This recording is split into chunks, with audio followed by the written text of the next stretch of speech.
I'm Debbie, and welcome to Bible Study.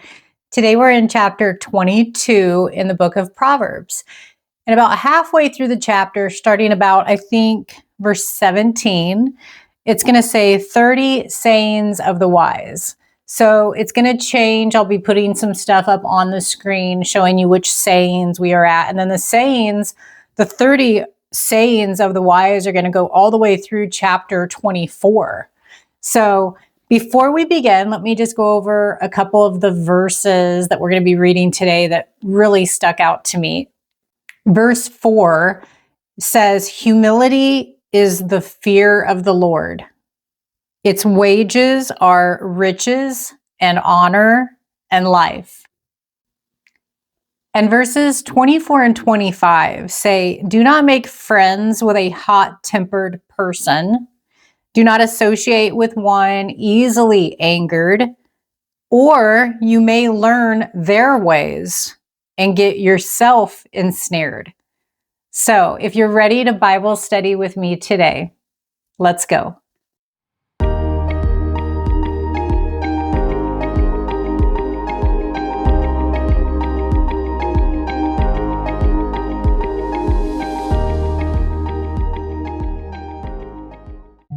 Dear Heavenly Father, we come to you with thanksgiving, and we ask that you give us knowledge, understanding, and wisdom as we study your word together today.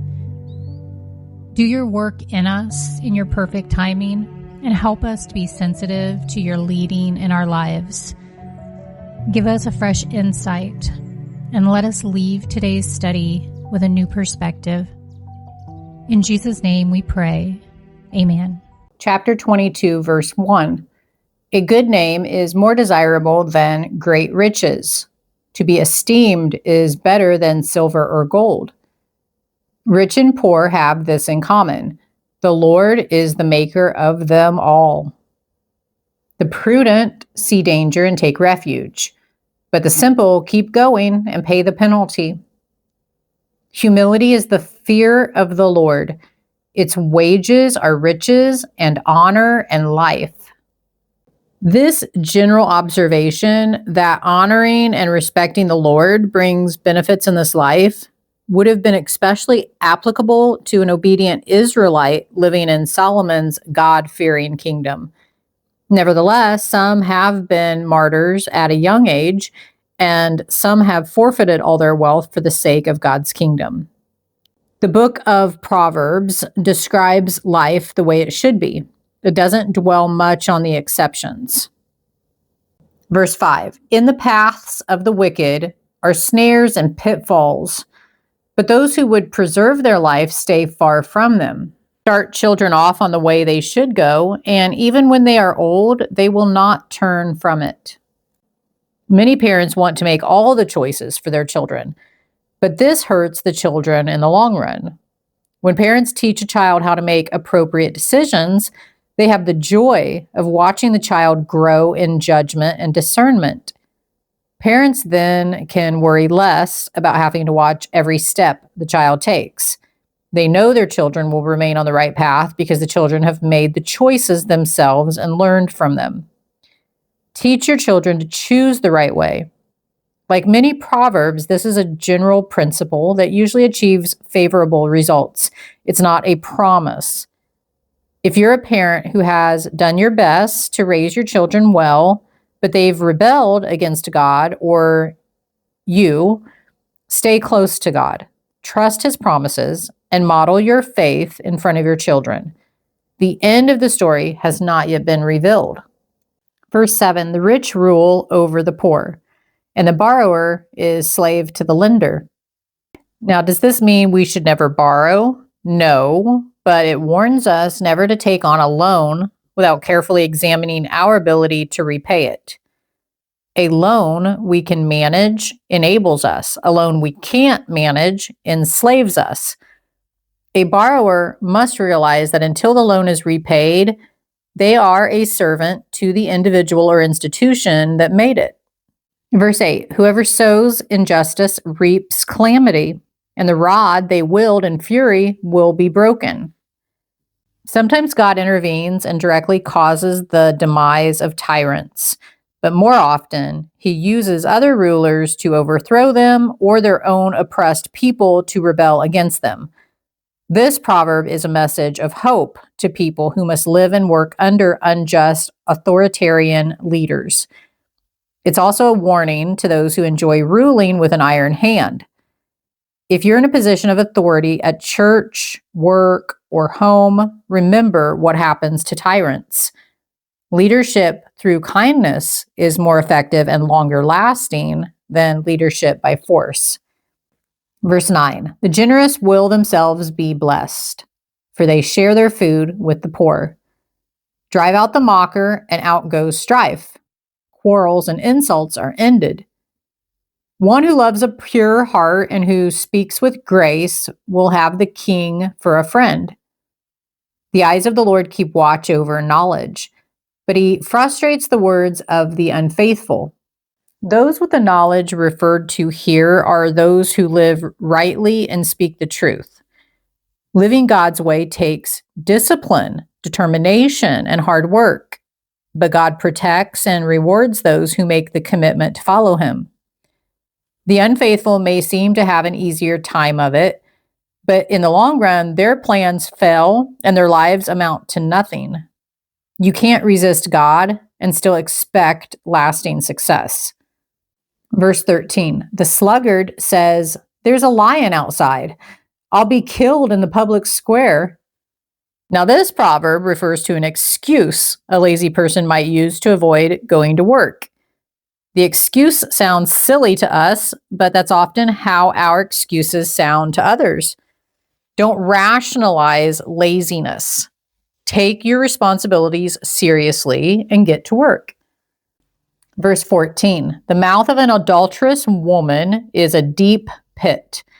A man who is under the Lord's wrath falls into it. Folly is bound up in the heart of a child, but the rod of discipline will drive it far away. One who oppresses the poor to increase his wealth and one who gives gifts to the rich both come to poverty.